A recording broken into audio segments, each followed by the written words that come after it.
Hello बच्चों, I hope you are all good. Continue है बच्चों हम चैप्टर नंबर 4 पर, और आज हम लोग चैप्टर नंबर 4 में स्टडी करेंगे लेक्चर नंबर 4।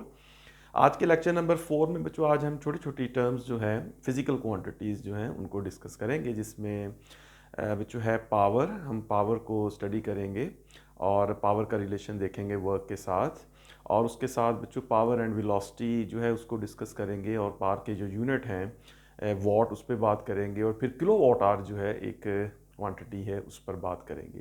तो ओवरऑल बच्चों आज का जो हमारा वीडियो लेक्चर है इसमें छोटी छोटी टर्म्स हैं, इसमें आज आपके लिए कोई लॉन्ग क्वेश्चन नहीं है। आज के इस वीडियो लेक्चर में हम लोग शॉर्ट क्वेश्चंस और एमसीक्यूज पर भी बात करेंगे। तो बच्चों इस वीडियो लेक्चर में मतलब इसको हम स्टार्ट करते हैं। सबसे पहले ये टर्म जो है इसको डिफाइन करते हैं। फिजिकल क्वांटिटी है बच्चों हमारे पास एक नई। ये फिजिकल क्वांटिटी जो है फिज़िक्स में जो है पार या पावर, ये क्वांटिटी जो है बच्चों इसकी ज़रूरत हमें इसलिए पड़ी है क्योंकि इससे पहले हम लोग वर्क स्टडी कर रहे हैं, और वर्क जो है उसको जब हम रिलेट करते हैं टाइम के साथ, तो वर्क और टाइम जो है उसको लेकर फिर हम एक नई फिज़िकल क्वांटिटी जो है ये बनाते हैं। अभी तक बच्चों हमने जो वीडियो लेक्चर्स बनाए हैं इस चैप्टर के जो पढ़े हैं उसमें बच्चों हमने बात की है वर्क की, और वर्क जो है इसको जो हमने डिफाइन किया है कि ये प्रोडक्ट है फोर्स और डिस्प्लेसमेंट का। और वर्क जो है जो उसको कैलकुलेट करने के लिए हमारे पास दो मेथड्स हैं, जिसमें एक मैथमेटिकल मेथड है जिसमें हम इसको कैलकुलेट कर सकते हैं एफ डी कॉस थीटा, दूसरा ग्राफिकल मेथड है। फिलहाल इसकी बात करते हैं। तो डब्ल्यू जो है बच्चों ये हमारे पास है एफ डी कॉस थीटा, जिससे हम लोग वर्क जो है उसको कैलकुलेट कर सकते हैं। अगर एक फोर्स एफ अप्लाई हो किसी मैस पर, और वो मैस जो है उसका जो डिस्प्लेसमेंट है वो डी हो और थीटा एंगल हो, तो हम वर्क कैलकुलेट कर सकते हैं। अब देखिए बच्चों समटाइम्स ये होता है कि एक ही अमाउंट ऑफ वर्क होती है, और उस वर्क के करने में जो टाइम है वो डिफरेंट होता है। मसलन बच्चों हम एज्यूम करते हैं कि हमारे पास एक मैस है, और इस मैस एम को कुछ फोर्स लगाई गई, और फिर इस मैस को मूव कराया गया जबकि इसने डिस्प्लेसमेंट डी किया। तो इस पे फोर्स लगी और इसने कुछ डिस्प्लेसमेंट कवर किया जो कि डी है, और इसमें कुछ एंगल होगा फोर्स और डिस्प्लेसमेंट के दरमियान। इन सारी वैल्यूज़ को लेकर हम इसमें वर्क जो है वो कैलकुलेट करते हैं, जो कि कुछ सर्टन यूनिट्स जो है फ़र्ज़ करें बच्चों एक्स यूनिट्स जो है वो बच्चों वर्क आता है, मतलब कुछ यूनिट्स 10 जूल्स 15 जूल्स वर्क आता है। अब देखिए बच्चों सेम अमाउंट ऑफ वर्क जो है फ़र्ज़ करें 10 जूल्स है, एक्स की बजाय हम क्या लेते हैं कि ये 10 जूल्स वर्क हुआ है। तो 10 जूल्स वर्क अगर हुआ है बच्चों, तो उस 10 जूल वर्क के होने में कितना टाइम लगा है।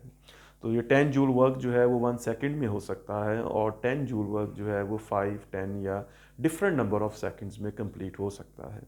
तो जब जो हम वर्क को अमाउंट ऑफ वर्क को जो वर्क हुआ है उसको रिलेट कर देते हैं टाइम के साथ, तो फिर वहाँ पे बच्चों हमारे पास एक नई फिजिकल क्वांटिटी बनती है जिसका नाम हम रखते हैं पावर। ठीक है। तो पावर जो है बच्चों ये बेसिकली वर्क से ही आएगी, रिलेट होगी, और इसको हम डिफाइन करते हैं rate of doing work. Rate of doing work is called power. ठीक है। तो पावर जो है बेसिकली इससे हमें पता चलता है कि जो वर्क है वो कितनी देर में हुआ है, या रेट ऑफ डूइंग वर्क क्या है, how much work has been done in how much time. ठीक है। तो what amount of work is done in what amount of time, तो कितना वर्क हुआ है और किस टाइम में हुआ है। जब ये दोनों चीज़ें हम रिलेट करते हैं तो इसमें जो हमारे पास नई फिजिकल क्वांटिटी मिलती है पावर। तो पावर जो है ये जो एक नई फिजिकल क्वांटिटी हमने बनाई, और फिजिकल क्वांटिटीज़ जो हैं वो चूँकि दो तरह की होती हैं, स्केलर या वेक्टर। तो यहाँ पे हम डिफाइन करेंगे कि जो पावर है that is a scalar quantity. इसके लिए हमें डायरेक्शन की कोई ज़रूरत नहीं है, हमें नंबर और यूनिट ही चाहिए इसमें। और इसको बच्चों हम डिफाइन कर लेते हैं, जो पावर है so that is equals to amount of work done divided by the time for which the work has been done. तो पावर जो है that is equals to work over time. तो जैसा कि बच्चों वर्क है इसको हम जूल्स में मेजर करते हैं, तो वर्क के यूनिट जूल है, और टाइम के यूनिट जो है ये सेकंड लेते हैं बच्चों। तो पावर के जो यूनिट बने हमारे पास, जो जूल पर सेकंड बने, तो पावर के यूनिट जो है ये बच्चों जूल पर सेकंड बने, और जूल पर सेकंड को फिर हम एक वर्ड में डिफाइन कर देते हैं दैट इज वॉट। ठीक है। तो पार को वॉट में मेजर करेंगे। तो पार की यूनिट जो है वो वॉट है, समटाइम्स किलो वॉट भी यूज़ कर लेते हैं हम, बड़ी अमाउंट हो अगर पार ज़्यादा हो तो किलो वॉट्स में भी आ जाती है। अब पार जो है बच्चों इसको वॉट में लेंगे, जैसे 1 वॉट, 2 वॉट, 5 वॉट या समथिंग। तो फर्स्ट करें बच्चों अगर पार जो है वो 1 वॉट है तो दैट मीन्स, पॉसिबल मीन्स कि 1 joule of work is done in 1 second. ठीक है बच्चों, so 1 joule of work is done in 1 second, तो उसको हम डिफाइन कर सकते हैं the power is equals to 1 watt. इस तरह बच्चों अगर पार जो है वो 10 वॉट है, सो दैट पॉसिबल मीन्स कि 10 joule of work has been done in 1 second, so that means 10 joules of work has been done in 1 second. तो 100 वॉट जो है, अगर बच्चों 100 वॉट पार है, so that possible means कि 100 joule of work has been done in 1 second. So 100 joules of work has been done in 1 second means the power is 100 watt। ठीक है, तो पार जो है बच्चों इसमें आप देखते हैं कि जूल के साथ पर सेकंड मतलब आ जाता है।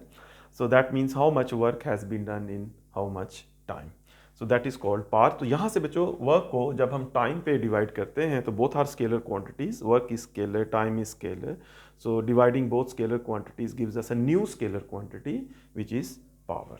ठीक है, अब जो पार जो है इसको मेजर करने के लिए आमतौर पे हम दो तरह से पार को मेजर करते हैं। एक बच्चों इसमें हम मेजर करते हैं एवरेज पार। ठीक है, एवरेज पार जो है वो लेते हैं पी एवरेज, और एवरेज पार जो है बच्चों इसको काउंट कैलकुलेट करने के लिए, इसको फाइंड करने के लिए हमारे पास टोटल अमाउंट ऑफ वर्क होनी चाहिए और उसको हमने डिवाइड करना है टोटल अमाउंट ऑफ टाइम से। जैसे बच्चों इसमें हम देखते हैं इनिशियल और फाइनल पोजीशन देखते हैं। फर्ज करें कि हमारे पास एक मैस एम है, इसको हम एक जगह से दूसरी जगह मूव करते हैं। इनिशियल पोजीशन, ये बच्चों इसकी इनिशियल पोजीशन है जहाँ से इस मैस को मूव करना है, और ये बच्चों इस मैस की फाइनल पोजीशन है जहाँ पर हम इस मैस को लेकर आते हैं। ठीक है, फर्ज करें ये हाइट h है, हमने इसको वर्टिकल डायरेक्शन में मूव किया, तो हाइट h जो है इसने मूव किया है। तो इसमें बच्चों जब हम एवरेज लेंगे, जब हम ये कैलकुलेट करेंगे कि इनिशियल और फाइनल जो पोजीशन है उनके दरमियान कितना वर्क हुआ है या कितनी पार है, मतलब यहाँ से इस मैस को उठाया और पोजीशन ए से इस पोजीशन बी पर ले गए, इनिशियल से फाइनल पोजीशन। तो इसमें इनिशियल और फाइनल पोजीशन देखी तो इसमें हम देखेंगे कि टोटल कितना वर्क हुआ है विच इज़ डेल्टा डब्ल्यू, और डेल्टा टी में हम ये देखेंगे कि टोटल टाइम कितना यहाँ पे लगा है। ठीक है, तो इनिशियल टू फाइनल पोजीशन दोनों को डिवाइड करेंगे, we will get average power. इसके अलावा बच्चों एक दूसरी पार जो है हम एक और तरह से कैलकुलेट करते हैं, उस पार को बच्चों हम कहते हैं इंस्टेंटेनियस पार, और इंस्टेंटेनियस पार जो है इसको PINST से रिप्रेजेंट करेंगे, that means power at any instant of time. और इसके लिए जो हम P इंस्टेंटेनियस लेते हैं तो उसके लिए हम इसी एक्सप्रेशन में, ये जो हमारे पास एक्सप्रेशन है मैथमेटिकली, इसमें बच्चों हम ये करते हैं कि मतलब delta W upon delta T calculate हमने वर्क करना है टाइम में, लेकिन बच्चों इसमें हम ये करते हैं कि लिमिट लगाते हैं कि delta T must be extremely small. तो अगर फ़र्ज़ करें बच्चों कि इस इनिशियल और फाइनल पोजीशन के दरमियान में अगर हमने किसी जगह पार कैलकुलेट करनी है किसी पॉइंट पर, लेट्स से बच्चों पॉइंट C पर हम पार कैलकुलेट करना चाहते हैं eight any instant of its motion यहाँ पे, तो पॉइंट C पर जब हम पार कैलकुलेट करेंगे तो यहाँ पे बच्चों हम एक छोटा इंटरवल बनाएंगे, बहुत छोटा, एक एक्सट्रीमली स्मॉल इंटरवल बनाएंगे। C के करीब हम एक और पॉइंट लेंगे जिसको D कह लें आप, या कोई भी ऐसा point which is very close to C, और ये C के इतना करीब होना चाहिए बच्चों कि जिसमें मतलब एक टाइम बहुत शॉर्ट हो, कि C से D जाने में टाइम जो है वो एक्सट्रीमली स्मॉल हो। तो इतने टाइम में मतलब C से D जाने में, C और D एक इंतहाई मतलब एक स्मॉल इंटरवल है और very close to each other, C and D are both are very close to each other. Time जो है C से D जाने का जो टाइम है दैट इज़ एक्सट्रीमली स्मॉल। तो फिर जब हम C से D जाएंगे, इस दौरान जो हम वर्क कैलकुलेट करेंगे और इस दौरान जो टाइम लगेगा उसको बच्चों कैलकुलेट करके जब हम पार लेंगे तो that will be instantaneous power at point C या instantaneous power at point D। दोनों सेम होंगे क्योंकि C और D दोनों एक दूसरे के बहुत ही ज़्यादा क्लोज हैं। तो जो इंस्टेंटेनियस पार जो है that will be power calculated at point C, और उसके लिए ज़रूरी है बच्चों कि जो हम पार कैलकुलेट करें उसके लिए जो वर्क लें हम, पार अब है तो पावर, उसके लिए वर्क लेना पड़ेगा, टाइम लेना पड़ेगा। तो सी से डी हम एक इंटरवल बनाएंगे, बहुत स्मॉल इंटरवल बनाएंगे, और इस स्मॉल इंटरवल में हम देखेंगे कितना वर्क हुआ और कितना उसको टाइम लगा। तो that amount of work in a very small interval of time will be calculated as instantaneous power. उसको बच्चों मैथमेटिकली इस तरह से एक्सप्रेस करेंगे, limit delta T goes to 0 delta W upon delta T. तो इस तरह से अगर तो इंटरवल बड़ा ले लें, हम यूँ समझें कि इनिशियल और फाइनल पोजीशन है, इंटरवल बड़ा हम ले रहे हैं, तो उस केस में तो फिर एवरेज पार हम कैलकुलेट कर सकेंगे, जिसके लिए टोटल वर्क जो है उसको टोटल टाइम पे डिवाइड करेंगे। और अगर हम एक स्मॉल इंटरवल ले लेते हैं जिसमें टाइम जो है वो बहुत स्मॉल है, टाइम बहुत मतलब कम लिया हमने, और उसमें जो इंटरवल बनेगा वो उसमें जितना वर्क होगा फिर उस स्मॉल इंटरवल ऑफ टाइम में उसको टाइम पे डिवाइड करके तो हम वहाँ से इंस्टेंटेनियस पार जो है उसको कैलकुलेट कर सकते हैं। ठीक है बच्चों। सो इस तरह से दो तरह से हम लोग जो है ये पावर को कैलकुलेट करते हैं। ऑलराइट, नेक्स्ट बच्चों ये है कि हम एक रिलेशन बना सकते हैं पार और वेलोसिटी का। समटाइम्स इस ये बड़ा यूज़फुल रिलेशन होगा। तो पार एंड वेलोसिटी, ये जो हमारे पास एक रिलेशन है, एग्जामिनेशन पॉइंट ऑफ व्यू से ये जो रिलेशन है ये एक शॉर्ट क्वेश्चन के तौर पे आ सकता है। पार एंड वेलोसिटी में बच्चों यूँ है कि जैसे एक बोट है पानी के अंदर, और बोट जो है उसकी जो मोटर है वो उसकी जो प्रोपल्शन फोर्स होगी, जो प्रोपेलर होगा मोटर का, मतलब एक बोट है जो पानी के अंदर, तो इस बोट का जो प्रोपेलर है, मतलब जहाँ भी जैसे भी काम करेगा, ये प्रोपेलर जो है ये पानी के ऊपर फोर्स लगाएगा और पानी को पीछे की तरफ धकेलेगा, और फिर बोट जो है वो आगे की तरफ चलेगी। तो जब ये बोट आगे की तरफ जो चलेगी तो इस बोट की कुछ वेलोसिटी होगी जिसको हम v कह सकते हैं। हम एज्यूम करते हैं कि v वेलोसिटी के साथ ये बोट जो है ये चलेगी, और इसमें जो प्रोपेलर है बच्चों उसकी जो फोर्स लगाई उसने प्रोपेलर में, जो प्रोपल्शन फोर्स बनेगी उसको हम कहेंगे प्रोपल्शन फोर्स, एफ उसको हम कह लेते हैं। इस प्रोपल्शन फोर्स पानी पे ये फोर्स लगेगी और पानी बैकवर्ड और फिर Newton's third law of motion से ये बोट आगे की तरफ मूव करेगी, तो ओवरऑल एक प्रोपल्शन फोर्स पैदा हुई जिसने बोट को एक फॉरवर्ड डायरेक्शन में मूव किया है। ये एग्जांपल बच्चों ऐसे ही है जैसे हम कह सकते हैं कोई भी कार जो है ये रोड के ऊपर चलती है तो कार का इंजन जो है वो एक फोर्स डिवेलप करता है जिसकी वजह से गाड़ी एक कुछ वेलोसिटी v के साथ मूव करती है। तो दोनों एग्जांपल्स में, बोट वाली एग्जांपल हो या ये कार वाली एग्जांपल हो, बोट में प्रोपेलर होते हैं, गाड़ी में इंजन होता है, तो ये दोनों फोर्स प्रोड्यूस करते हैं जिसकी वजह से बोट भी मूव की, उसकी कुछ वेलोसिटी v बनी, और ये गाड़ी भी मूव की तो इसकी कुछ वेलोसिटी v बनी। तो यहाँ पर अगर हम एक रिलेशन जो है वो डेवलप कर सकें पावर और वेलोसिटी के दरमियान, पावर जो है यहाँ पे वो प्रोपेलर ने जितनी पावर बनाई प्रोड्यूस की या गाड़ी के इंजन ने जितनी पावर प्रोड्यूस की, तो यहाँ पे हम एक रिलेशन बना सकते हैं पावर एंड वेलोसिटी का। तो लेट्स से बच्चों जैसे हमने कहा कि जो इंस्टेंटेनियस पावर है, अभी मैंने यहाँ पीछे डिफाइन किया है, at any moment of time, उसको हम डिफाइन कर सकते हैं delta T goes to 0 and delta W over delta T. तो लेट्स से बच्चों at any instant the propeller applied some force, और बोट आगे मूव की, कुछ वर्क किया उसने, और फिर उस वर्क को कुछ टाइम लगा, means the overall power produced by the propeller और overall power produced by the engine, so that is limit delta T goes to 0 delta W over delta T. तो इस एक्सप्रेशन में अगर बच्चों हम देखें तो हमारे पास जो डेल्टा डब्ल्यू है that is actually F D cos theta, ठीक है बच्चों, वर्क जो है that is F D cos theta upon delta T. फिर हम ये कर सकते हैं कि इसमें हम लोग जो है वो बच्चों लगा सकते हैं लिमिट, ये तो एज इट इज़ आ जाएगा यहाँ पे डेल्टा टी गोज टू 0, और थीटा जो है यहाँ पे 0 ले लेंगे और एज्यूम करते हैं कि both F and V are in the same direction.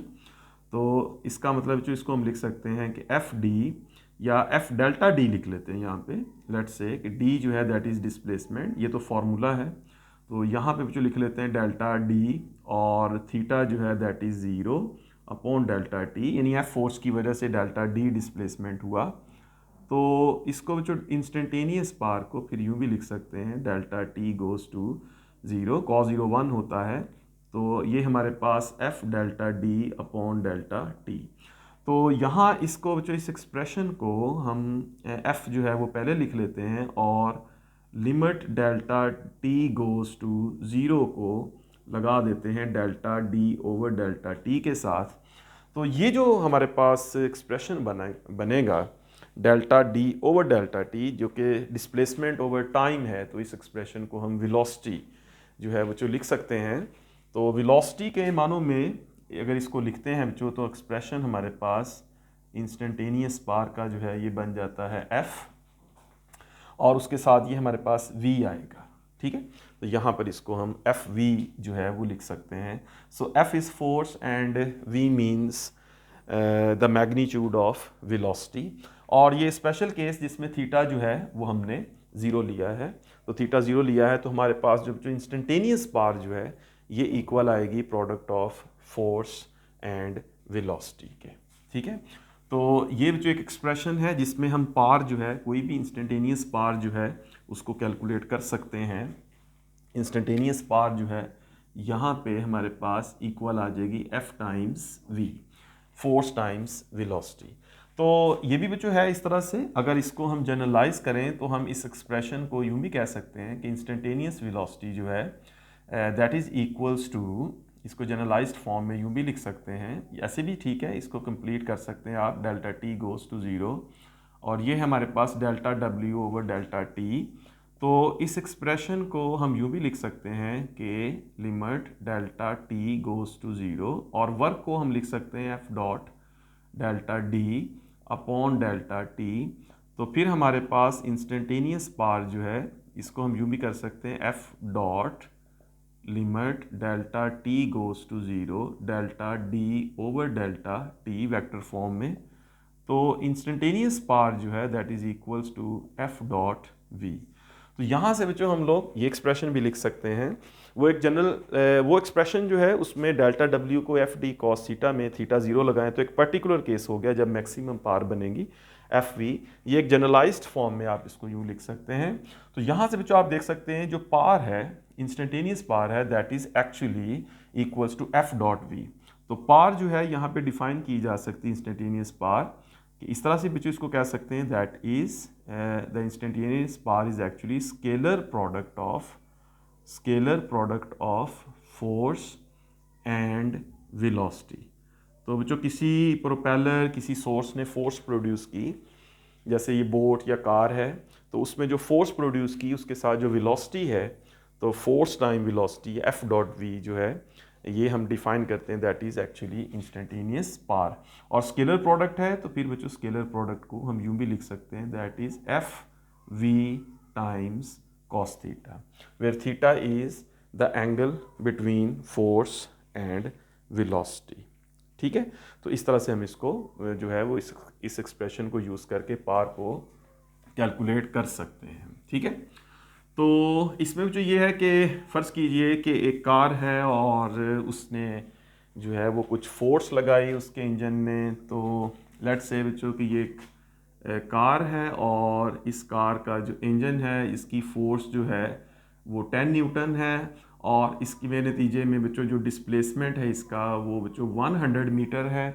तो एट एनी इंस्टेंट जो अगर इसकी पार कैलकुलेट करें तो हमारे पास बच्चों इंस्टेंटेनियस पार जो है that is equals to F dot V F V into cos theta. और यहाँ पे बच्चों हम एज्यूम करते हैं कि फोर्स और जो डिस्प्लेसमेंट है वो सेम डायरेक्शन में है, और इसके नतीजे में जो गाड़ी की वेलोसिटी बनी है यानी फोर्स 10 न्यूटन है, डिस्प्लेसमेंट 100 मीटर है, और इसकी वजह से गाड़ी की जो वेलोसिटी है दैट इज़ 5 मीटर्स पर सेकेंड। तो उसके नतीजे में जब हम ये कैलकुलेशन करेंगे तो बच्चों हमारे पास f जो है that is equals to 10, v जो है दैट इज़ इक्वल्स टू 5, और अज्यूम करते हैं कि both are in the same direction cos 0। तो इंस्टेंटेनियस पार जो है दैट इज़ इक्वल्स टू 50 वाट।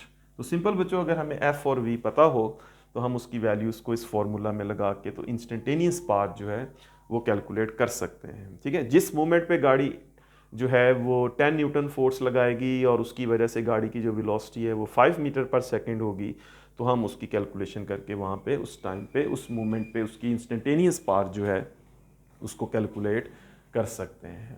ठीक है बच्चों। तो ये हमारे पास एक रिजल्ट है, ये पावर एंड वेलोसिटी यहाँ से हम बना सकते हैं। अच्छा नेक्स्ट बच्चों इसमें ये है हमारे पास कि जो पावर का रिलेशन है जो भी हमने यहाँ पे लिखा है वहाँ से हम लोग एक और बात जो है एक और रिजल्ट बना सकते हैं। देखिए बच्चों अभी हमने पढ़ा कि जो पावर है that is equal to work upon time.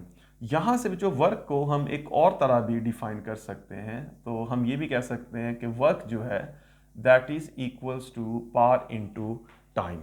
ये एक और तरह से वर्क को डिफाइन जो है वो हम कर सकते हैं। ठीक है, यहाँ से इसको स्विच कर दें टाइम को इस तरफ, तो हम कह सकते हैं कि जो वर्क है that is actually power into time.